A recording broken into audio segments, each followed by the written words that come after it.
Dans cette vidéo, je vous donne mes ressentis, les points positifs et négatifs du vélo. Là, je vous dis surtout pour qu'il est adapté.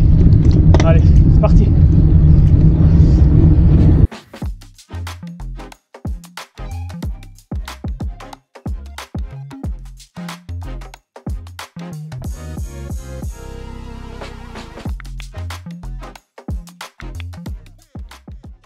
Ces dernières années, on a vu de plus en plus d'Orbea sur le marché, mais Orbea, ce n'est pas une marque nouvellement créée, puisqu'elle a été créée en 1840 et fabriquée à la base des armes de poing. C'est uniquement à partir des années 30 que la marque va changer de marché et se concentrer sur le business du cyclisme.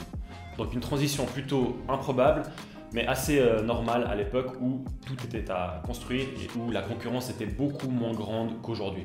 Actuellement, l'entreprise basque, qui se situe dans la région de Bilbao, produit toutes sortes de vélos, que ce soit des vélos de route bien sûr, des VTT, des gravel et aussi des composants.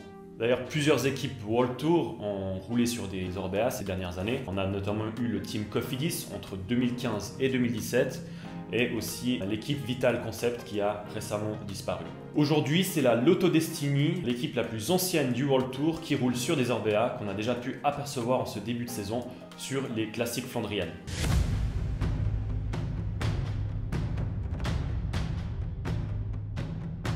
Accélération de Van Der Poel. Van Der Poel qui attaque. Mathieu Van Der Poel qui place une grosse accélération dans ce secteur.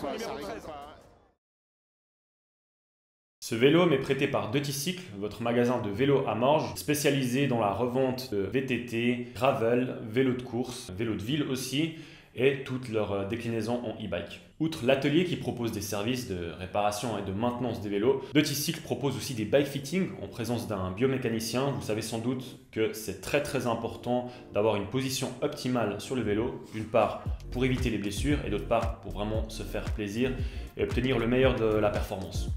Du varus, du valgus, tes genoux, si ça part à l'intérieur, à l'extérieur, la largeur de ton bassin, la forme de tes pieds. Ce qui est très appréciable avec Duticycle, c'est d'une part la rapidité avec laquelle ils effectuent les services et d'autre part leur transparence quant aux pièces qui doivent éventuellement changer.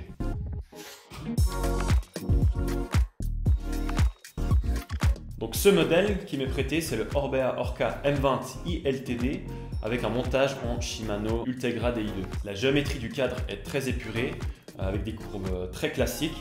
Et ça, c'est vrai que c'est quelque chose qui revient de plus en plus ces dernières années. Je pense notamment à l'Aethos de chez Specialized, au TCR de chez Giant ou encore à l'Ultimate de chez Canyon.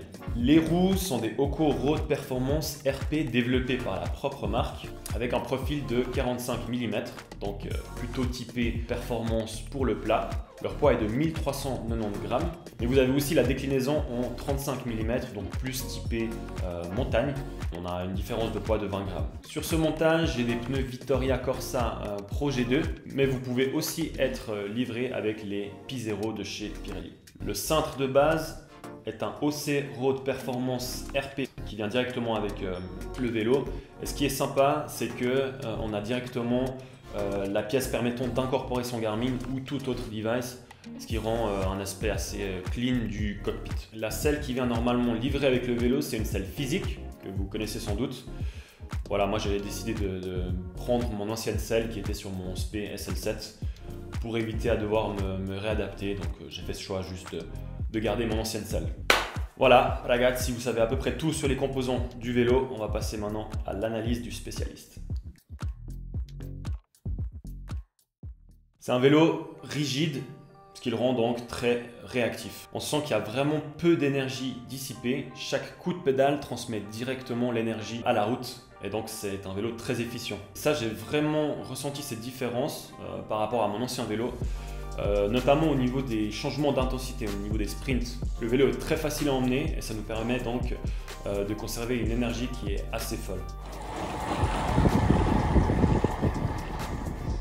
Le confort. On associe souvent, c'est vrai, rigidité et inconfort. C'est vrai dans la plupart des cas.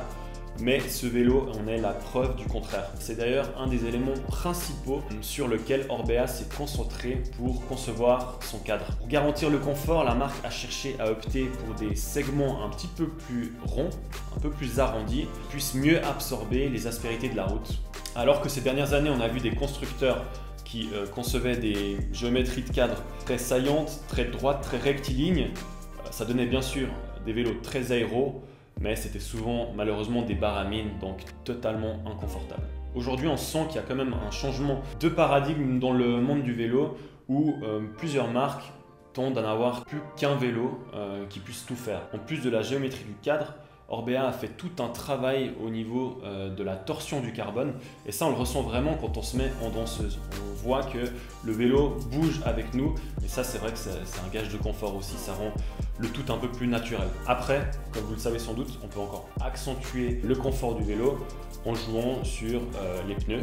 On peut mettre des pneus en 32 mm, personnellement je suis en 28 mm et le vélo est super confortable.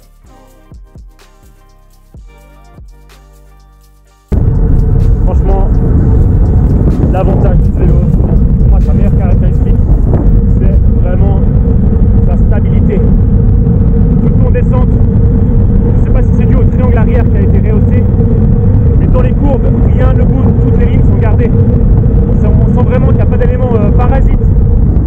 C'est-à-dire qu'on prend une courbe et ça ne bouge pas. On est stable, on garde bien la courbe, on est bien ancré dans le sol. Tout en prenant énormément de vitesse. Donc ça franchement c'est un gage de confiance énorme pour son utilisateur. J'espère juste que ça ne me fera pas partir à la faute parce que j'avoue que je me prends un petit peu pour Tom Pitcock ces jours. Come on mate.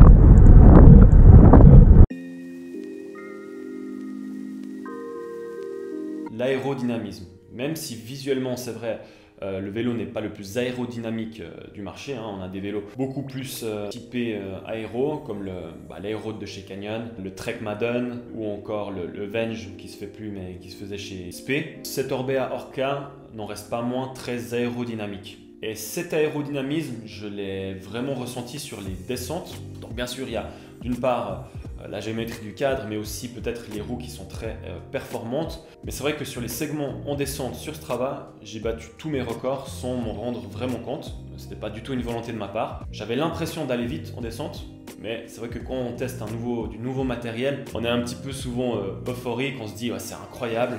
Et puis on a tendance un petit peu, de façon subjective, à augmenter en fait les bienfaits du vélo. J'avais cette impression, puis en fait, elle s'est avérée réelle. Par contre, sur le plat, j'ai quand même moins ressenti cette impression d'aérodynamisme.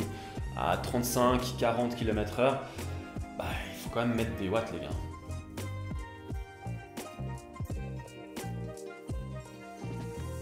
Le prix conseillé par le fabricant, donc le prix affiché en magasin, est de 6 999 francs ou 7 032 €.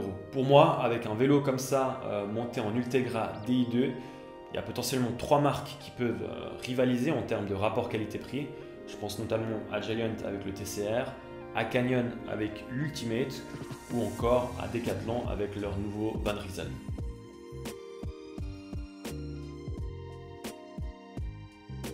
Pour moi, le petit plus, c'est qu'on peut vraiment personnaliser notre vélo en termes de coloris, aussi de composants. Et donc pour moi, ça, c'est vraiment quelque chose qui fait toute la différence. Ça nous évitera de rouler dans un peloton avec 3 ou 4 personnes qui ont le même vélo que nous.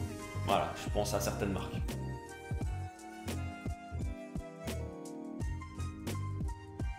Pour un vélo affichant ce prix-là, j'aurais aimé avoir un cintre un petit peu plus aérodynamique. Le cintre qu'on a, bien que les câbles soient tout intégrés, je trouve qu'il manque un petit peu d'aéro. Alors bien sûr, c'est la gamme montagne, c'est pas destiné purement à du plat, mais j'aurais aimé être livré avec un cintre un peu plus aéro. Vous avez la possibilité de recevoir ce cintre aéro pour la modique somme de 374 francs. Orbea vous enverra ce vélo avec un cintre Vision. L'autre point négatif pour moi, c'est la potence qui se dessert tout le temps. On doit tout le temps la resserrer. Je ne sais pas si c'est un problème récurrent chez Orbea. J'ai pas fait le taf de chercher si c'était un problème au niveau du serrage de la potence. Mais au bout d'un certain moment, au bout de 300 km, par exemple 300-400 km, je vois que ma roue elle est décalée par rapport à mon cintre, par rapport à mon guidon. Et du coup, je dois resserrer, remettre la roue droite. Ça c'est un petit peu chiant. Ça se trouve, c'est juste moi, ma pièce qui est défectueuse, ce vélo.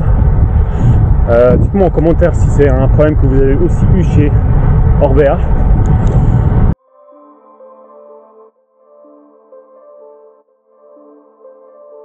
Vous l'aurez compris, ce vélo, c'est un pur grimpeur. C'est un rouleur, mais c'est surtout un puncher. Donc en fait, ce vélo, c'est tout faire. Avec le confort qu'il garantit, je dirais qu'il est vraiment adapté à tout le monde. Pour moi, il n'y a aucune barrière à l'entrée pour faire usage de ce vélo. Si je devais vraiment décrire le profil type du coureur idéal pour ce vélo, je dirais que ce serait plutôt un cyclotouriste entraîné qui veut vraiment se faire plaisir, avoir un vélo qui répond bien, qui est très efficient, sans pour autant mettre 12 ou 15 000 balles dans un vélo. En même temps, ça peut être aussi un vélo pour un débutant parce qu'il est très confortable. Maintenant, c'est sûr, si vous voulez commencer le vélo, peut-être emprunter déjà un vélo à un pote ou louer, pour voir déjà si vous aimez cette pratique. Et après, petit à petit, vous achetez votre premier vélo et puis vous montez en gamme. Mais bon, voilà, si vous avez les moyens et puis vous êtes convaincu que le vélo, c'est pour vous, vous n'avez aucun problème à directement commencer avec un vélo comme ça, puisqu'il est très confortable et adapté à tout type de pratique.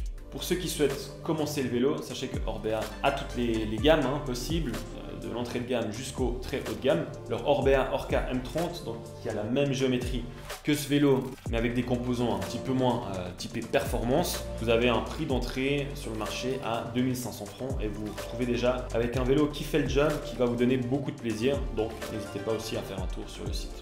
Voilà, vous savez à peu près tout sur ce vélo, sur ses composants, sur mes ressentis. N'hésitez pas à poser vos questions en commentaire si vous voulez que je vous donne d'autres feedbacks. Et bien sûr, likez cette vidéo. Cette année d'ailleurs j'ai plusieurs objectifs à vélo, notamment le tour des stations que vous connaissez sans doute. Dites-moi aussi en commentaire si vous voulez que je vlog aussi ma préparation, qu'on parle un peu plus performance, qu'on parle plus nutrition, comment est-ce que je prépare un grand fondo. Dites-le moi en commentaire et je vous vloguerai toute ma préparation. Je remercie encore Dirty Cycle pour l'opportunité que j'ai de tester ce vélo sur l'année 2024 et je vous invite à aller faire un tour en magasin ou à aller regarder leur site internet que je mets ici en commentaire. Allez, à bientôt. Ciao les gars.